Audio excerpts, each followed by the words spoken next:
بسم اللہ الرحمن الرحیم۔ السلام علیکم ورحمۃ اللہ وبرکاتہ۔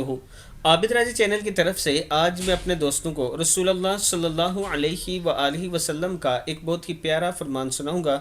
آپ دوستوں نے اس پر ضرور عمل کرنا ہے۔ رسول اللہ صلی اللہ علیہ وآلہ وسلم نے فرمایا، جو شخص گھر سے نکلتے وقت پڑھے، یعنی جو شخص گھر سے نکلتے وقت یہ دعا پڑھے، اسے کہا جائے گا، دعا کیا ہے؟ بسم اللہ توکلت علی اللہ لا حول ولا قوت الا باللہ۔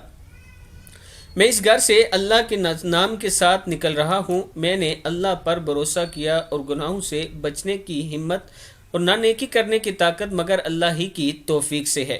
یعنی گناہوں سے بچنے کی ہمت ہم میں نہیں اور نیکی کرنے کی طاقت بھی نہیں، لیکن اللہ اگر ہمیں توفیق دے تو ہم نیکی بھی کر سکتے ہیں اور گناہوں سے بھی بچ سکتے ہیں۔